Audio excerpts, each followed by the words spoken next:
We're going to give people maybe 2 more minutes to join, and then we will get started. We are going to record this meeting. So Tina, if you want to go ahead and start recording, we're good to do that. Should be recording now, is it not? Yes, I see it now.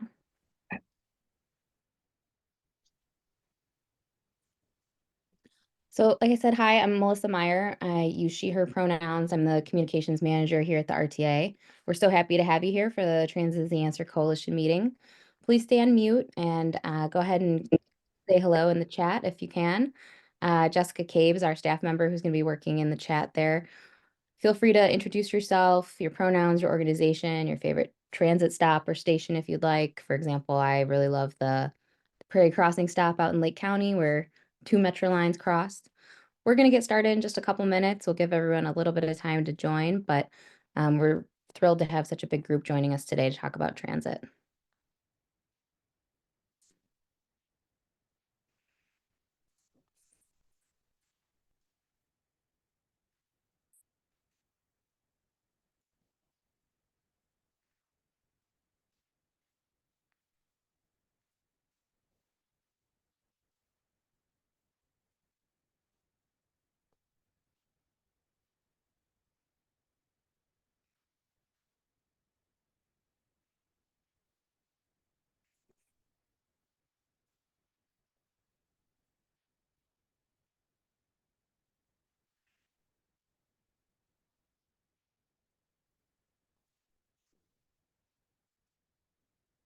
All right, well, while people are still kind of filtering in, again, I just want to say thank you to everybody for joining. We are going to be talking about transit today and the future of transit, and we want to hear from you. We'll be getting some audience participation using a tool called Mentimeter, which you can join on your phone or your computer by going into menti.com, typing in the code at the top of the presentation.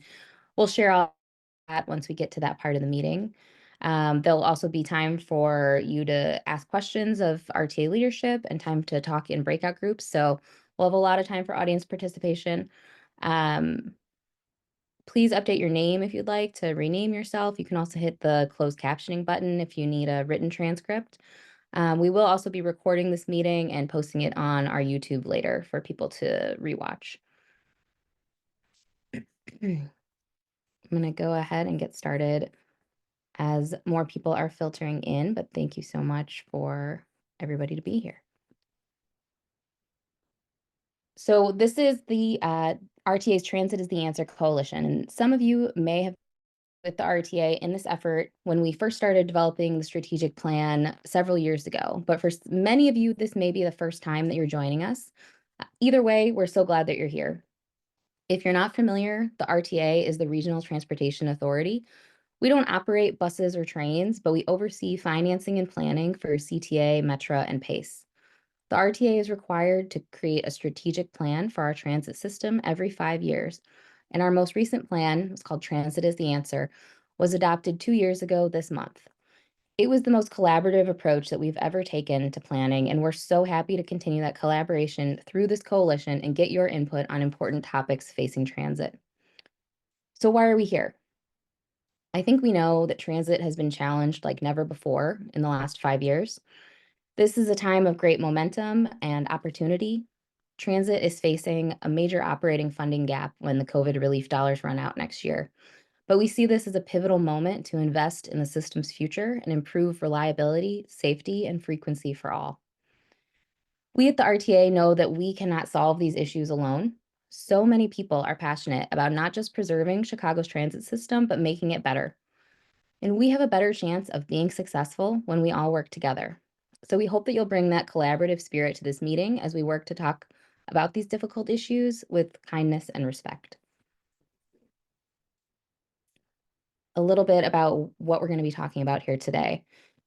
We are going to give a very quick update on the state of transit right now and some exciting developments coming this year. And then RTA Executive Director Leanne Redden will present Transforming Transit, which is our rider-focused vision for the future of transit. And then we want to hear from you. We will have a series of questions that will ask the audience to weigh in on using Mentimeter. Like I said, it's an online tool that you can join on your phone or virtually. We'll also have a way for you to weigh in through a Google form if that is easier for you. And then since this is such a large group, we're going to have some breakout sessions and have another chance for your voice to be heard. You'll also be able to submit questions through a Q link to your RTA staff members. Like I said, the whole point of this today is to really get as much feedback from this group as possible. When we come back, we'll talk about next steps and how you can become a transit champion and continue to help us fight for the future of transit over the next 6 months and beyond.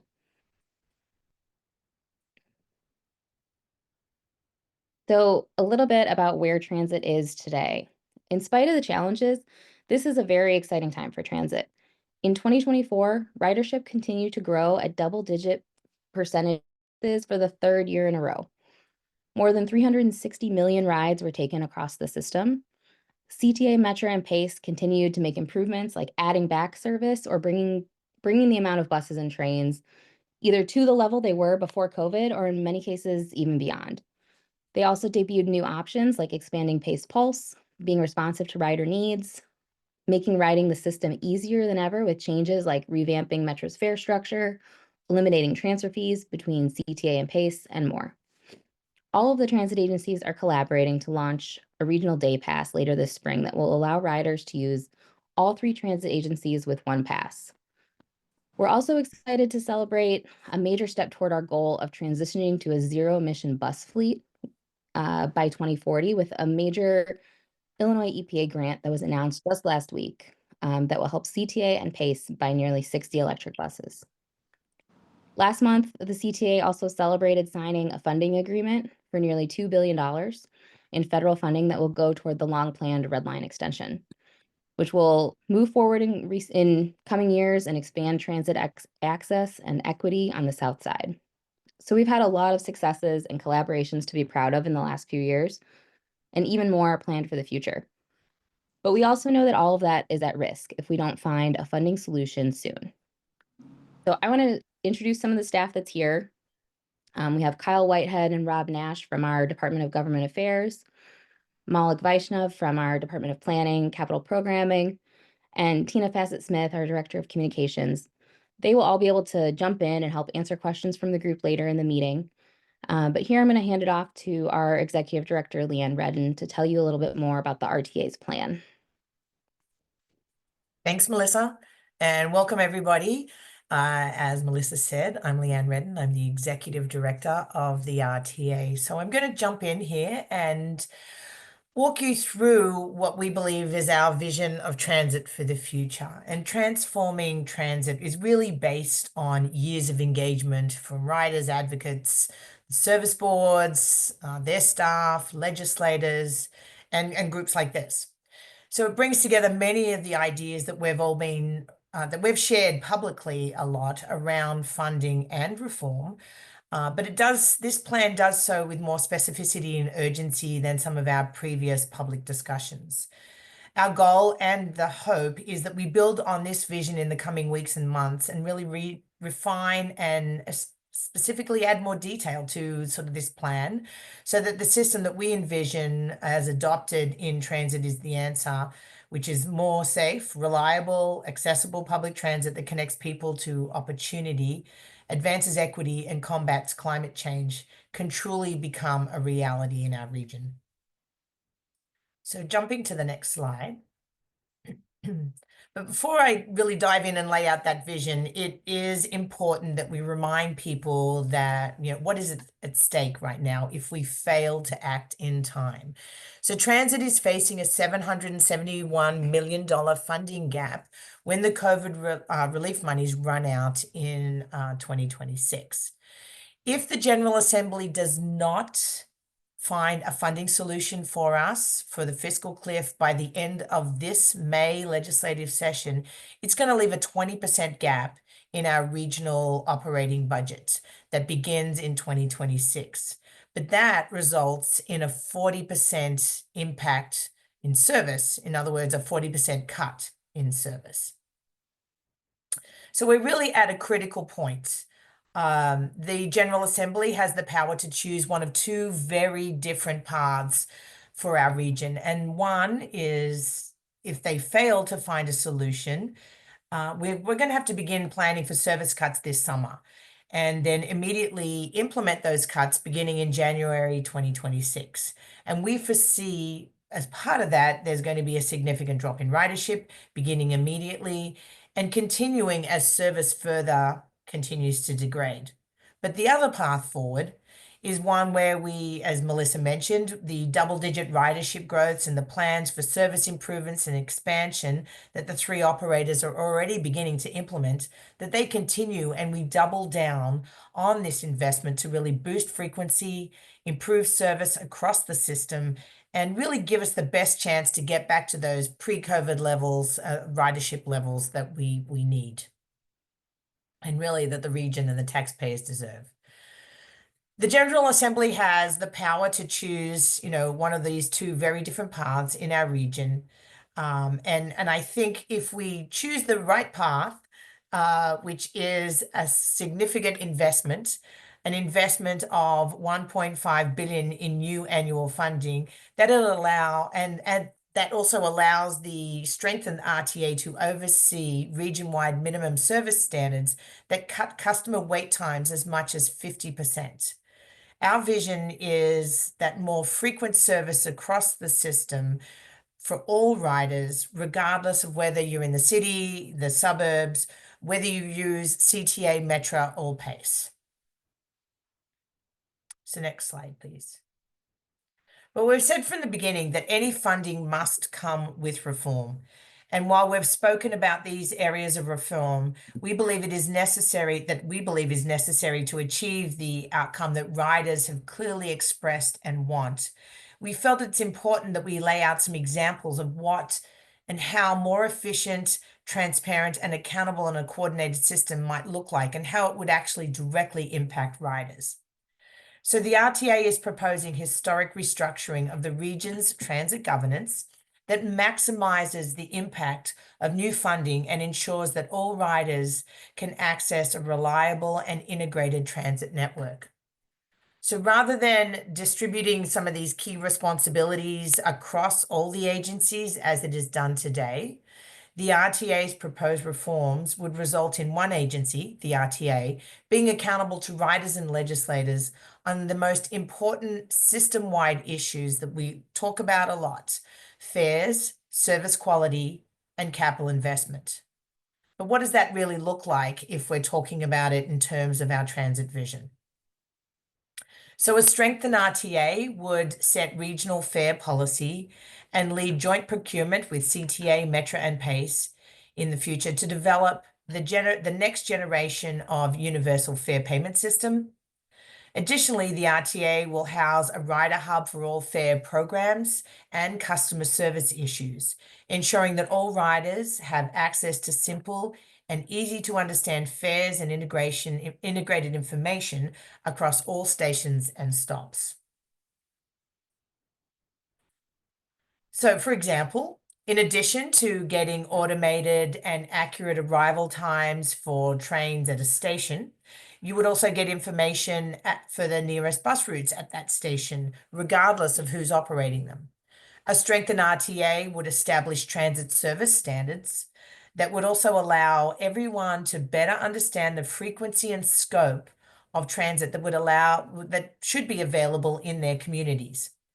4 times a year, CTA, Metro, and PACE would be required to report to the RTA board on the level of service that they are providing to ensure that it's meeting those standards. And that if an operator is not meeting standards, the RTA would work to require improvement before granting additional funds. And if needed, the RTA board could also use some of those discretionary dollars to contract for new routes or services that could even fill in gaps across the network. So next slide. So this would mean that on-demand services could be used to fill in last mile or late night gaps or provide vouchers to riders for on-demand ride service if scheduled service was either cancelled or disrupted. On the capital side, a strengthened RTA would evaluate all major capital projects and distribute funding based on scoring and a level of need. Key metrics like accessibility, job access, and climate impact would be paramount. We assume that we would then go forward and measure and report this information currently on our RTAM site. But we believe that the RTA's involvement and early involvement in the capital program and capital program planning with our leadership in pursuing also state and federal capital dollars can really help us prioritize a more strengthened and unified network. A strengthened RTA would lead planning for projects that cross operators, sorry about that, and different geographic boundaries, which are often the most significant to the whole region and really lack sometimes the coordination and advocacy required to really help us secure those scarce federal grant dollars.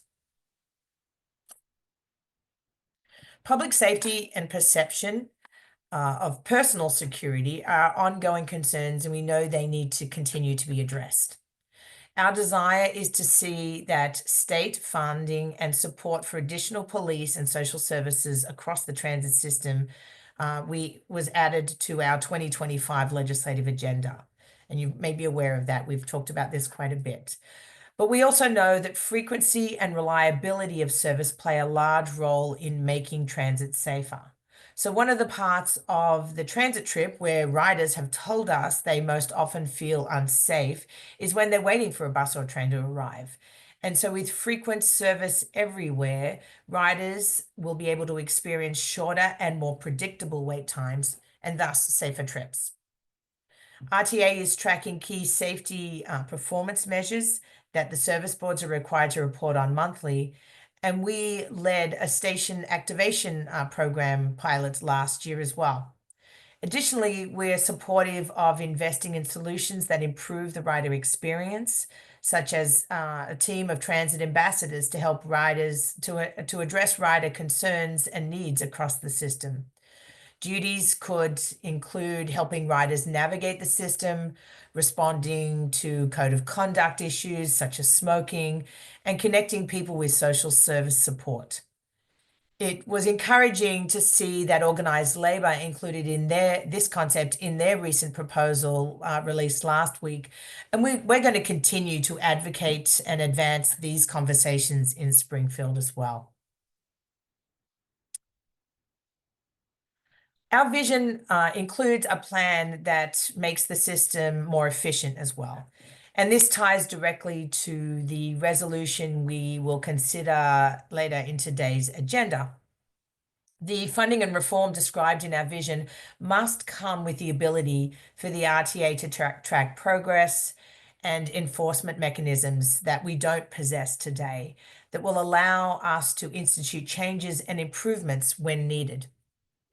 This new governance structure will result in cost savings for riders and taxpayers, and we estimate that placing key system-wide responsibilities at the RTA will save about $50 million annually.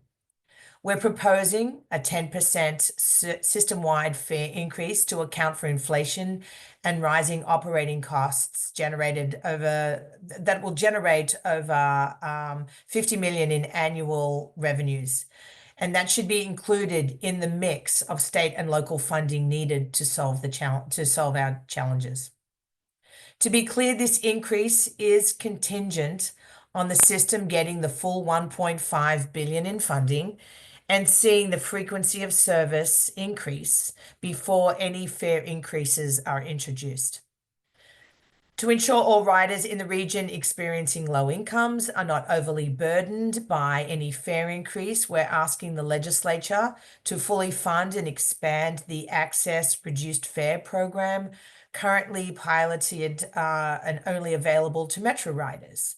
Additionally, technological solutions such as fare capping can also be used to address affordability for super users across our transit system. And fares are a significant and a very important part of our budget. And our region's fares currently track significantly below peers and inflation after all three agencies significantly reduced pass prices during the pandemic. So combined, this increased efficiency and additional system generated revenue will bring the agency and rider contribution to the fiscal cliff to about $100 million annually. And these initiatives will help ensure that as much operating funding as possible goes to delivering frequent service. To underscore this commitment, we are proposing that any new operating funding beyond filling the budget gap will only be used to improve and expand service and not fund administrative or management positions. We have widely distributed transforming transit vision to local, regional, and state elected officials and many other stakeholders across the region. We're continuing to gather feedback and build support for our sustainable funding and strategic reform agenda. In addition to these ongoing meetings with state legislative leaders, our outreach has included a briefing with our congressional delegation and presentations to mayors and county boards. We are continually and currently working to develop legislative language that reflects the priorities featured in this vision, and will share that language with leaders in the House and Senate as they consider legislation to address the fiscal cliff. And this is why we want your input and feedback on how we can improve and strengthen the case for sustainable transit funding and strategic reform. So that concludes my presentation on the plan and the vision, and I will hand it back to Melissa so we can hear more from you today. Thanks so much, Leanne. And as we said, the most important part of this meeting is hearing from all of you on this transforming transit. We'll be doing some audience participation through a Menti. You can go to menti.com and use the code at the top of the screen to log in. Jessica's also put a direct link in the chat, and you should see the same slide that I'm showing now with the question that you can respond to. We'll do a few of these and some open answers, and then we'll move on to a Q&A with Leanne. But first, we want to hear how much the vision that you heard aligns with your vision and your priorities for the future of transit in this region. So you can use the question on your screen to say whether you strongly agree, strongly disagree, fall somewhere in the middle on whether this transforming transit vision aligns with your priorities for transit. And if anybody is having any trouble with the Menti or prefers to answer later, we'll also have a Google form where people can respond as well. We'll give everybody just a little bit more time to answer, but it looks like we're hovering right around a 7.5 or so of scale of 1 to 10 here of how people feel like this vision aligns with their own priorities for the future of transit. Okay. Good to know. Give everyone a couple more seconds to answer here.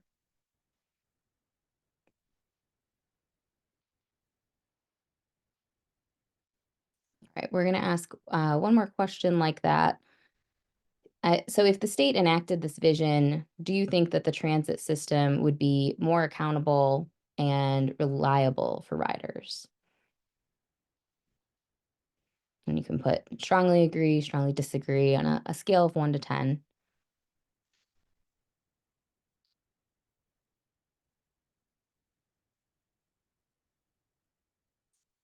It looks like we're seeing the answers fall right around the same range, about a 7 out of 10 as far as people think if the state enacted this vision, would the system be more accountable and more reliable for riders?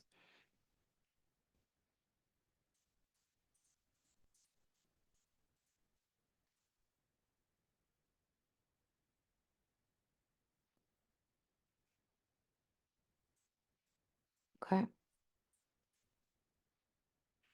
Now, let's hear from you a little bit. There should be on your screen, and you should be able to type in some responses here.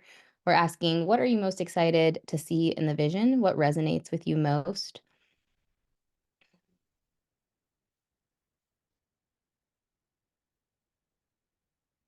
So we have some answers from people coming in. People are excited to see accountability, shorter wait times, more frequent service, service standards, regional pass,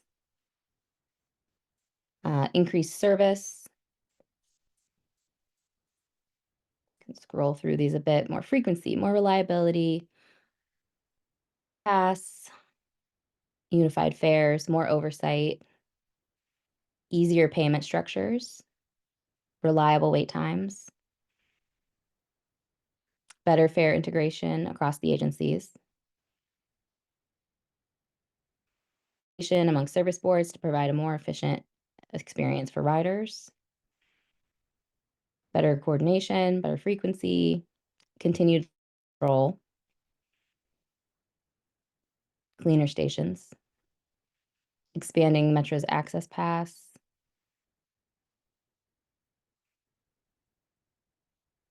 give everybody a couple more seconds to get to what people don't they would like to see.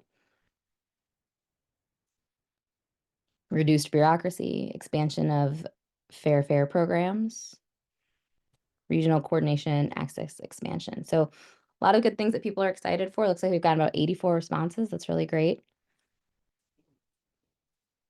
I'm going to jump to the next question of what do you feel is missing from the vision? So we're really looking to hear from all of you. This is an evolving situation, honestly, in the next 6 months between now and when some decisions are made. And so we are hoping to continue to have your voices a part of this conversation, to learn what you feel is missing, what needs to be changed or added. Ensuring that the suburbs are represented. Feels very high level. Looking for more details, more about revenue and savings.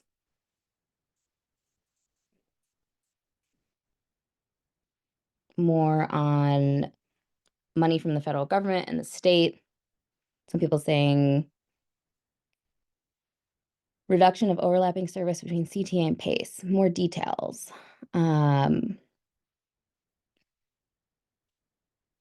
Better connections from the city to the suburbs. More seamless interagency transfers. Some people asking about consolidation or more places for coordination.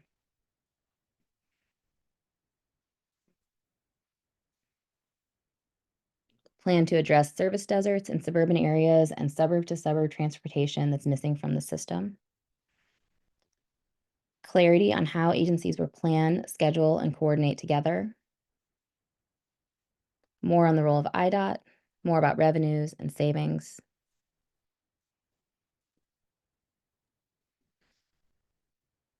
More focus on costs.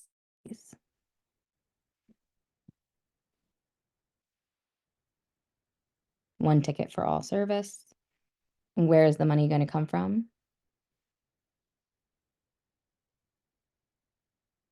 Okay. So a lot of good thoughts here and a lot of different ideas about what people feel is missing. And the next question is a little bit similar as far as what would you add to make this vision stronger?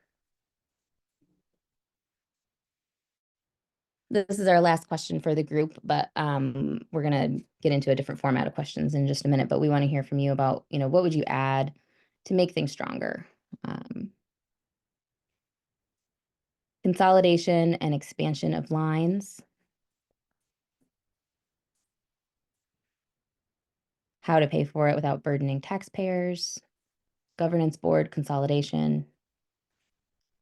Centralized coordinated service planning.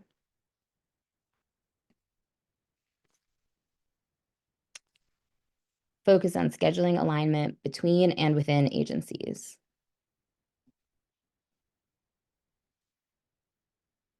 Better outline what actions RTA will take to coordinate transfers. Case studies of where similar efforts have been done and the benefits and challenges faced. Accountability measures for the service boards and commitments to coordination. protections for suburban representation, ideas for transit to expand service areas with lane priority for buses or new transit train lines. Clarity of long-term funding after 2026. So what is the long-term funding burden and where do the funds come from?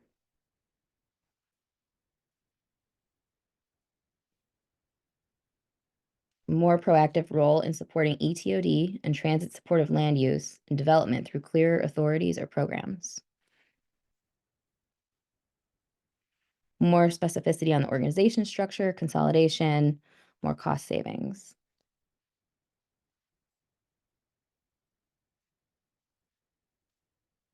More comprehensive planning that takes into account the changes in population in the greater Chicago metropolitan area and current commuting patterns.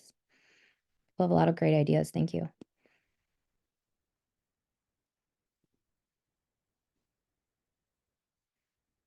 Public support. How do we get less engaged neighbors passionate about these improvements? That's a great one. We know transit impacts the entire region, whether you ride or not.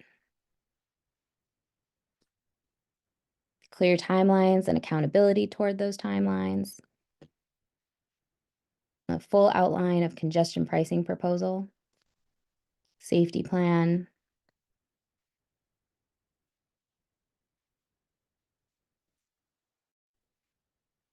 How to improve security and ensure accurate, effective representation across the entire region on governing boards.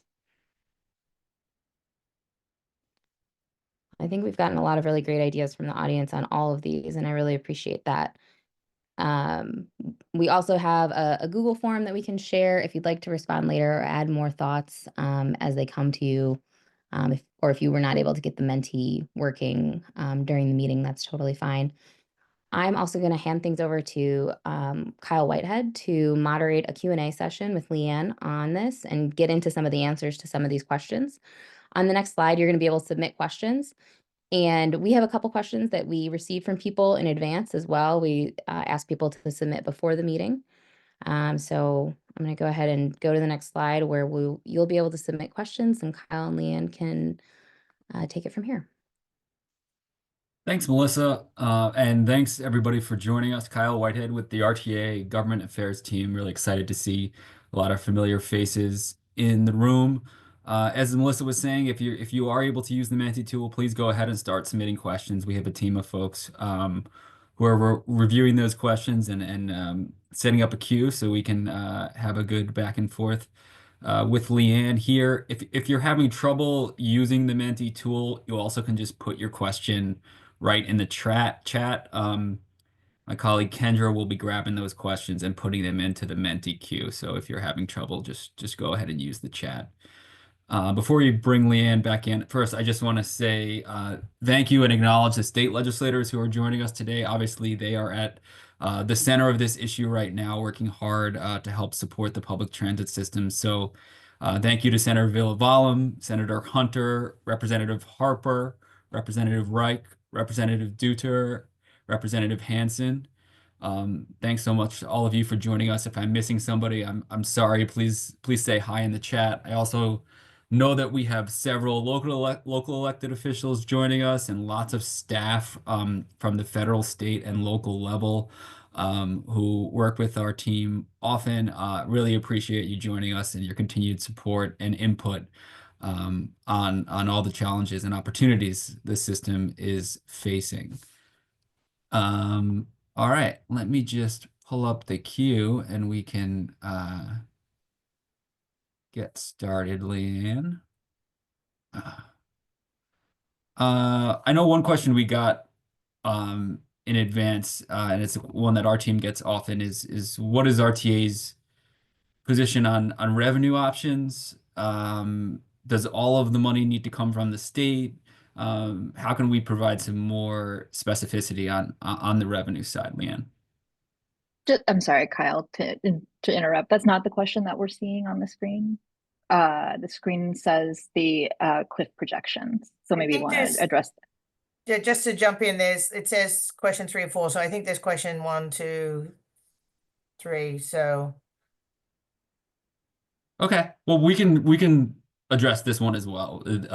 If you want to start off with with the change in the cliff projection, Leanne, and then we can transition and Or just I do can just do the one you asked, which either way, either way. well, why don't I start with the broader picture, which is I think the question you proposed Yeah. is, um, so I think what we know that we're asking for 1.5 billion in transit operations funding, right? And that's a significant increase that we are talking with the state legislature about. Um, it's different, transit funding can come to us in many different forms, and we are certainly open to the ongoing conversation about what that looks like. But empowering sort of us in our region is another key piece of this. The largest share of the operating revenue for transit currently comes from the RTA levied regional sales tax. So that certainly could be an option for consideration. But I think there's other areas that we can think about that could be, for example, fully funding reduced and free ride programs if the state was able to fund those and cover the expenses on those. ADA paratransit services that are already provided for the entire region. If the state was able to find the funding to cover those, that would get us significantly towards filling the gap that we currently have. The sales tax, as I already noted, is sort of the revenue source that we levy, and we have to be enabled by the state legislature to levy that sales tax. But then the RTA the board has to approve that, and then those funds are collected just within the 6-county region, the Metro Chicagoland area. But there's conversations that could also incorporate increasing that increasing that sales tax number, that percentage charged. But it also could be expanded, like CMAP and others have proposed. So expanding it into other areas like covering services. We are certainly open to all of those revenue sources. And I think, but in terms of a lot of people and a lot of the questions, even sort of in the earlier Menti comments made, there's people are sort of yearning for more specificity around this. And I hear you, I agree. I think, though, the RTA has been pretty explicit that we are really remaining neutral in terms of what those sources of revenues should be. We have opinions and thoughts on them, as I've already noted. Some are easier to collect, some of them already exist, and could they just be expanded? But we are open to any and all sorts of revenue as the conversation continues. But it really is a conversation for the legislature to engage, and we want to participate, though, in that conversation. A couple of other little nuances: that there is no one single source of funding that is going to solve this problem. And additionally, some of the funding sources take longer to implement, especially if they're new. And so because of this sense of urgency we have around needing funding certainty by May this year, so we can plan our budgets going forward for 26, the quicker, more reliable, predictable sources of funding really become critical and key in these conversations.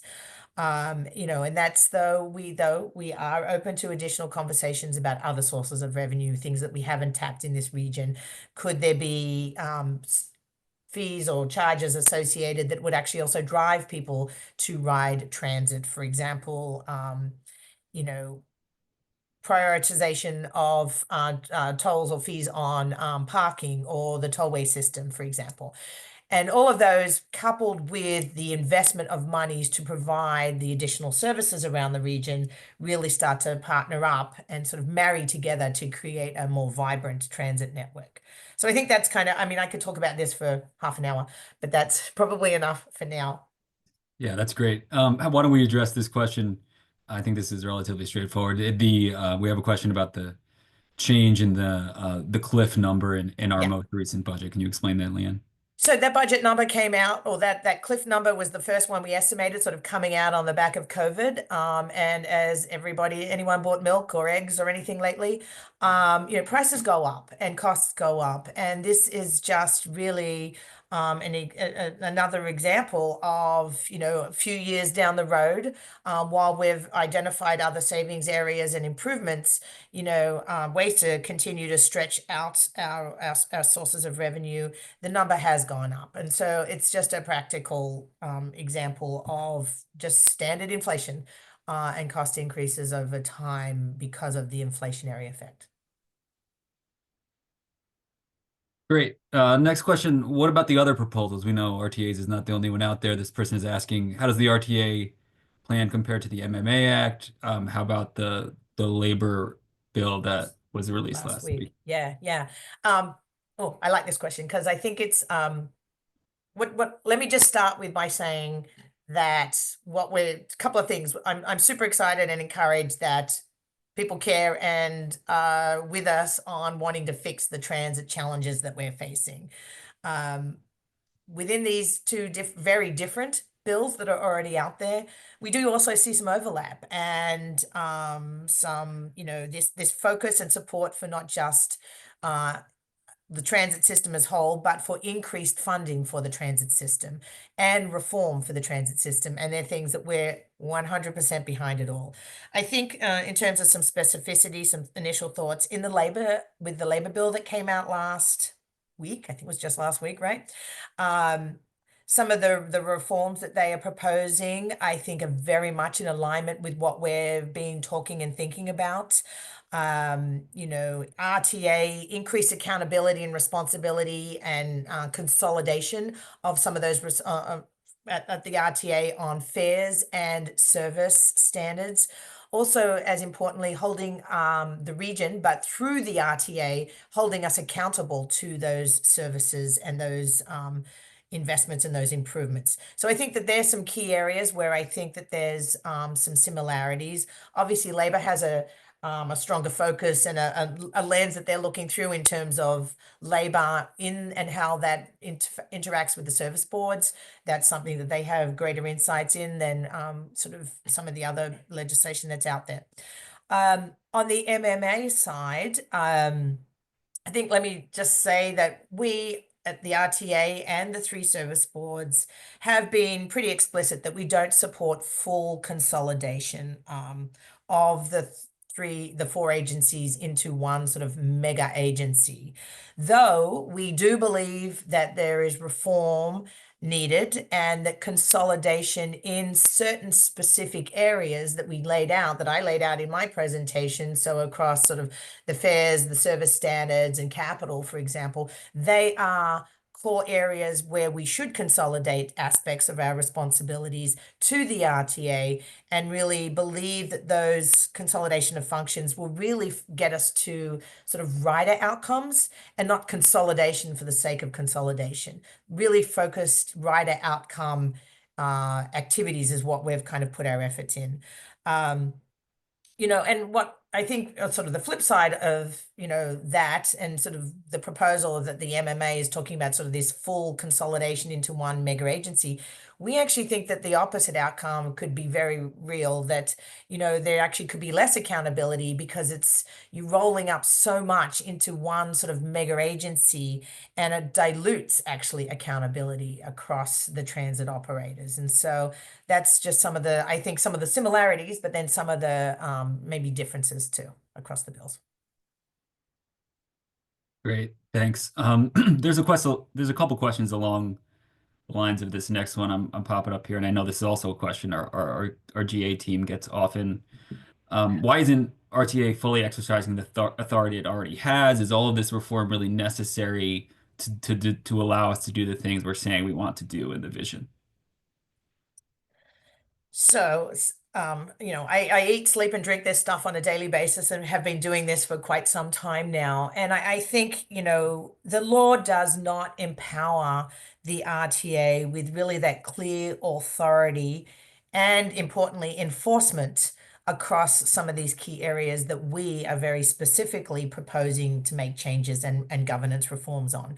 And to give two examples, I'll give the three examples. It is on fares, it is on service standards and service coordination, and it is on capital prioritization. You know, the RTA, the way the RTA Act has been written, while it sort of does lay out some of those ideas, largely those responsibilities are tied to a 5-year strategic plan. So, you know, it's sort of you do it once and then your 5 years, you're kind of just working with that. The other way we engage is sort of at a single board budget vote at the end of the year. A kind of clear two examples of kind of the responsibilities that sometimes the RTA has, but without really having that true authority to actually execute and enforce.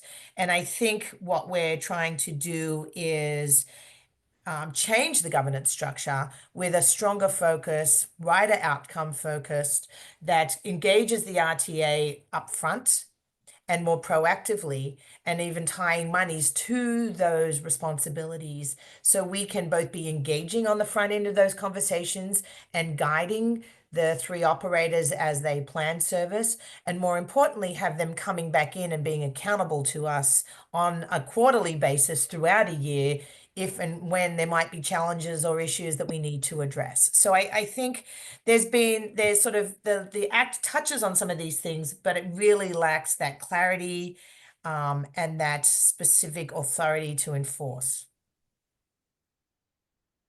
Great. You were just starting to touch on this, but maybe you can talk a little bit more about how CTA, Metro, and PACE have been involved and engaged in this vision. This person's saying, you know, RTA is here in this meeting, but where do the other agencies stand?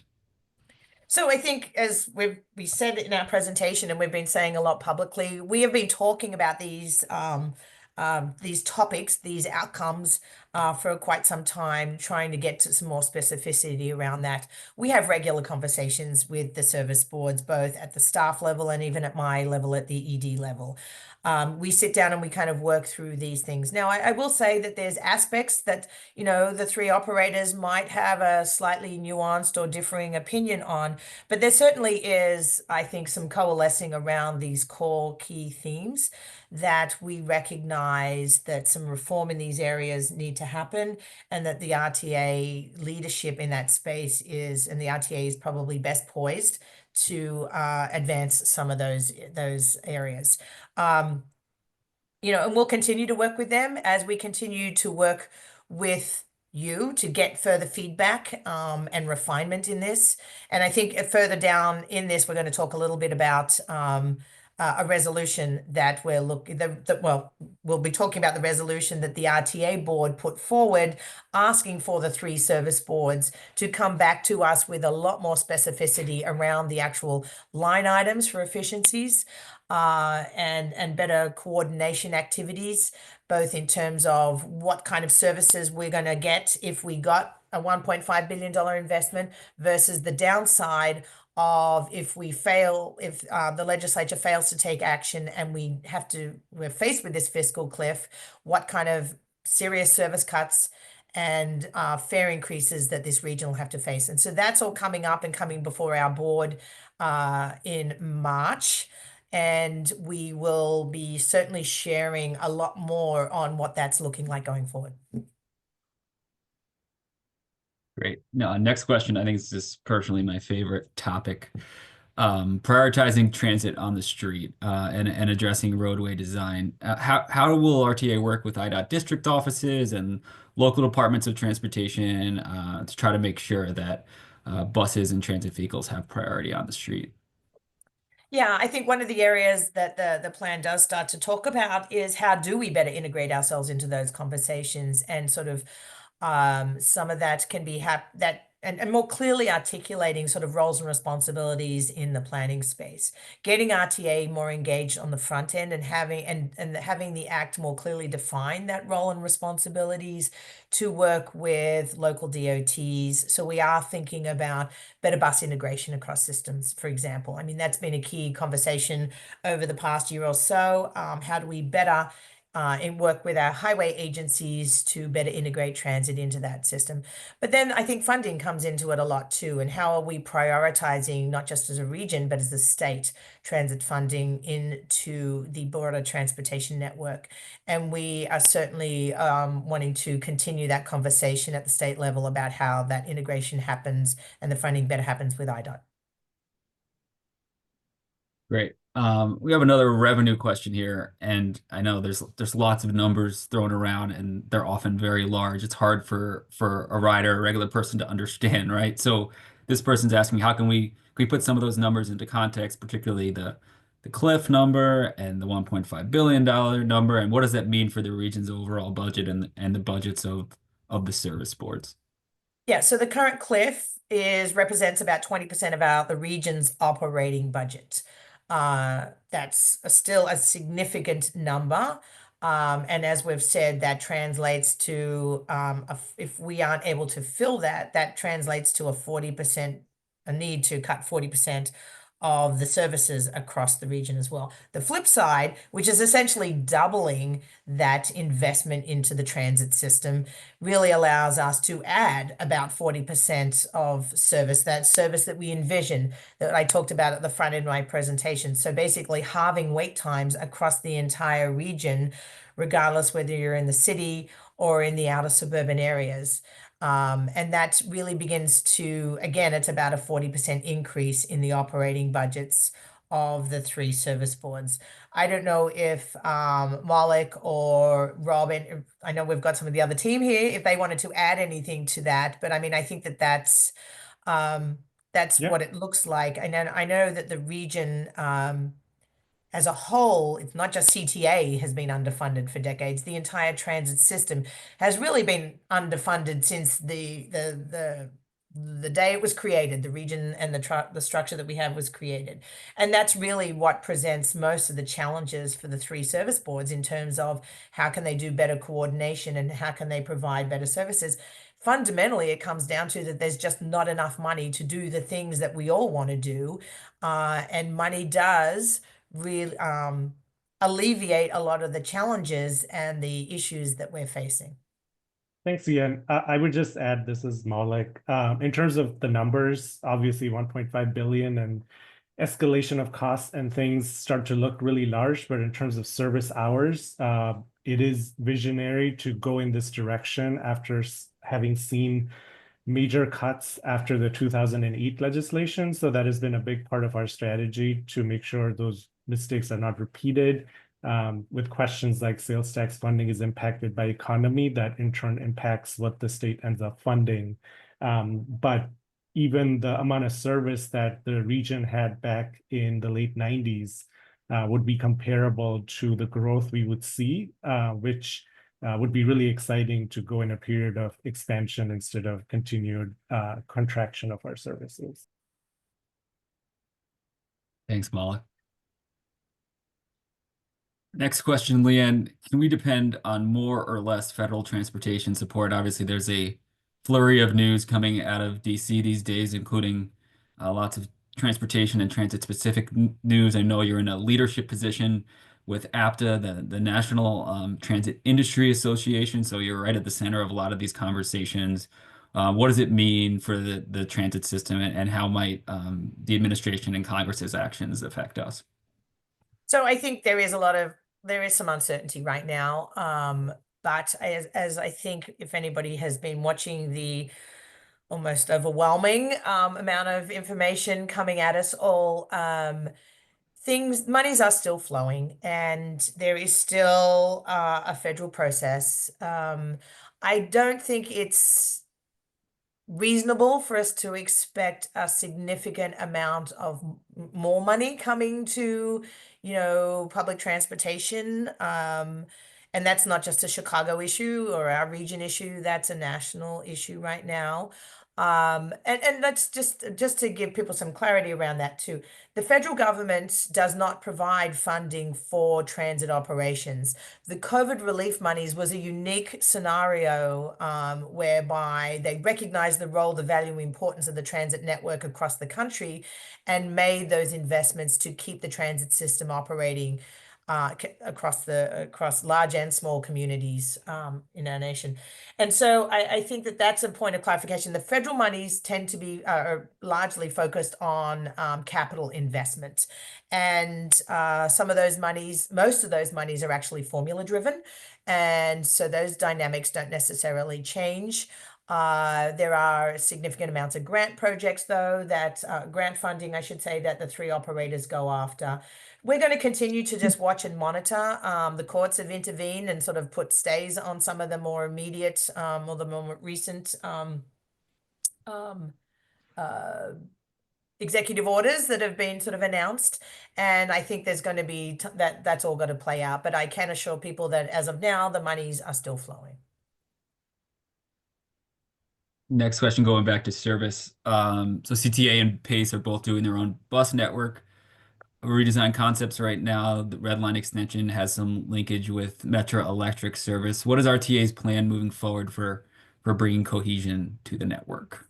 And we just touched on this at a very high level in my presentation, but this is an exact example of empowering RTA to have a more clearly defined role in some of these bigger planning areas and these sort of earlier planning efforts.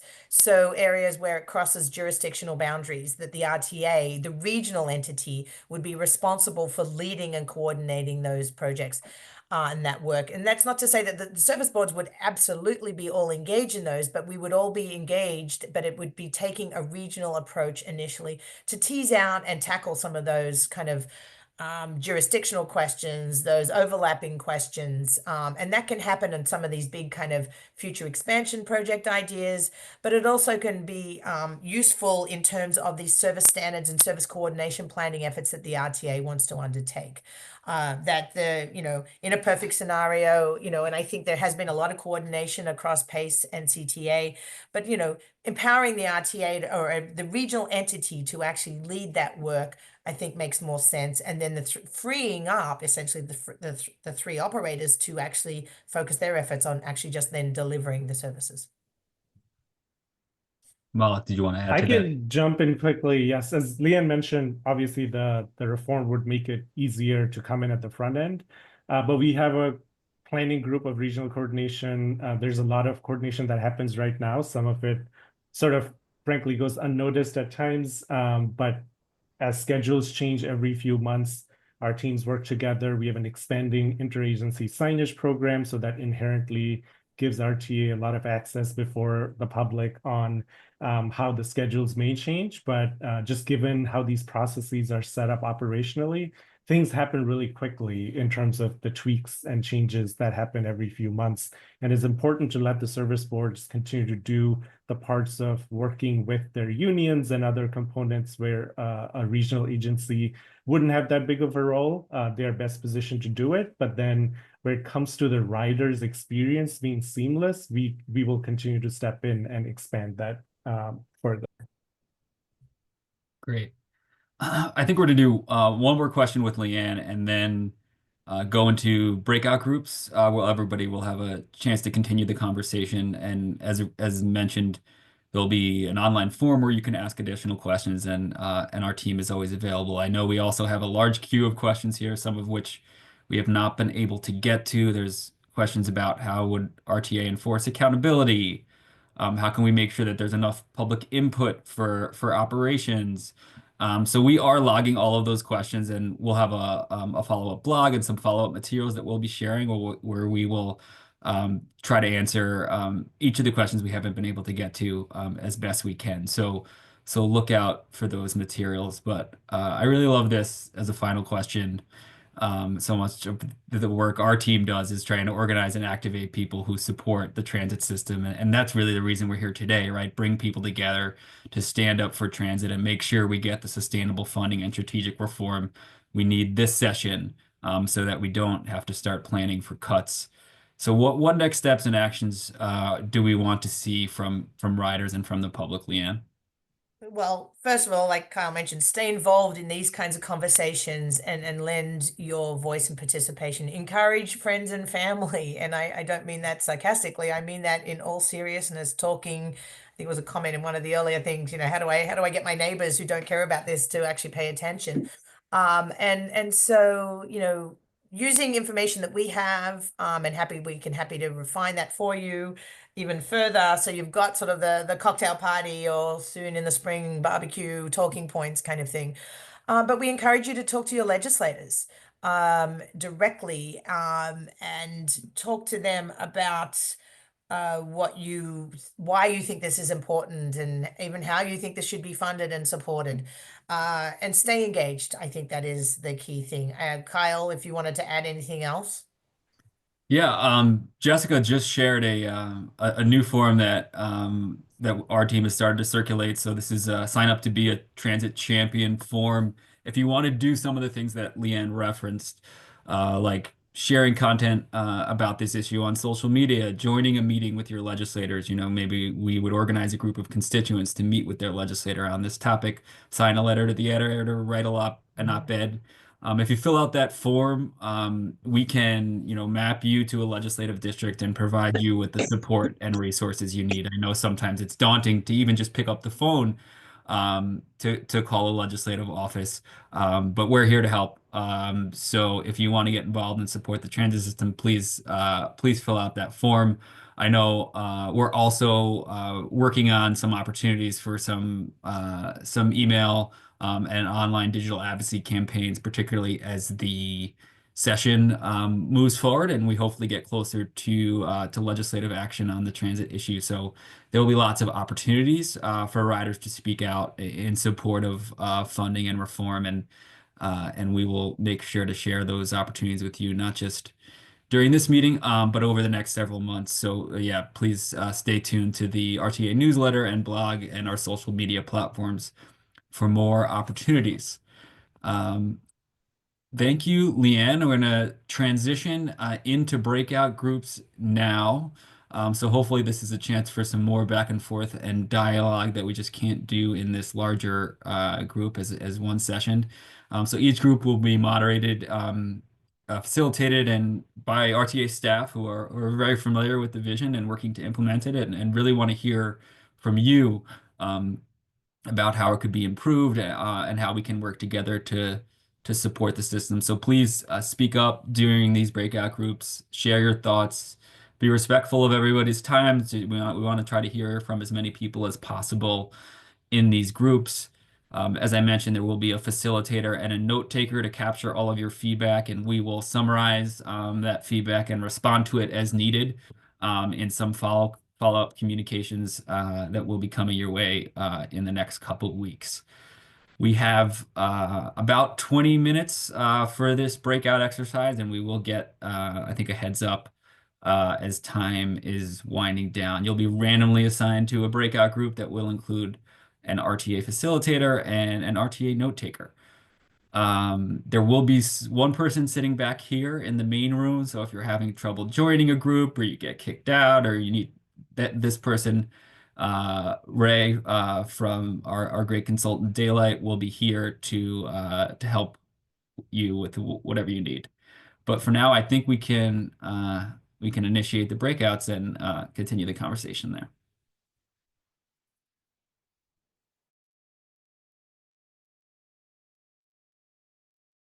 I know we had a really good discussion about service coordination and making sure we're meeting our service goals regardless of operators all across the region. So just to wrap up, we'll touch on some next steps again.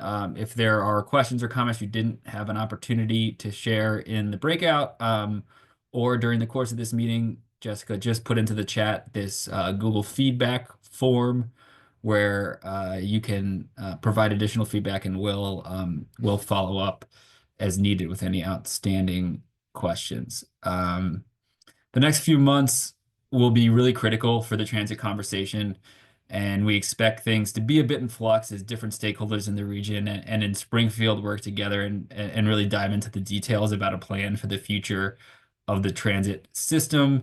As Leanne talked about, we're right now working on legislative language that reflects the vision we talked about today, what changes to the RTA Act and any other acts would be needed to make sure that we can achieve the vision that we laid out. So your feedback today will help shape our reform proposal and that legislative language as we continue to speak with legislators in Springfield and stakeholders all across the region. As Malik emphasized, as Leanne emphasized, we are advocating for a solution by the end of the spring legislative session. It's scheduled to end at the end of May, so we can start to plan for 2026 with financial certainty. So with that tight deadline and things ramping up, it's really important that you continue to stay involved and make your voice heard. So you can stay informed with the Regional Transit Update. Our bi-weekly newsletter has all the information on many of the topics that you heard about today. We'll be sharing information about digital advocacy opportunities, writing an email or sending a post on social media to your legislator. Those types of opportunities will be in our newsletters and other communications moving forward. Also, we just shared again that Transit Champion form. So if you want to get more deeply involved in our legislative advocacy and work with our team on this issue, you can fill out that form. So we have your information and what you're interested in, things like writing a letter to the editor, joining a meeting with your legislator, posting content on social media. So we will follow up with you as those opportunities come up over the next several weeks. Really appreciate everybody's feedback in the breakout groups, your feedback in the Menti, your questions for Leanne, and your ongoing feedback in the engagement forum. We'll be reviewing all of it after the meeting and reporting out in some follow-up materials with any outstanding questions or issues. Also, feel free to share that forum if you know people that are interested in this issue, interested in the vision, but maybe didn't have an opportunity to join the conversation today. They can use that forum to provide feedback. You can go to the next slide. So thanks everybody for joining us today. It's really exciting and inspiring for us to see groups like this that have so much passion and so much knowledge and so much energy that they want to bring to supporting the transit system at this critical time. So hope everybody has a good rest of the day, and you will hear from us again soon as we can work together to support the system. Thanks.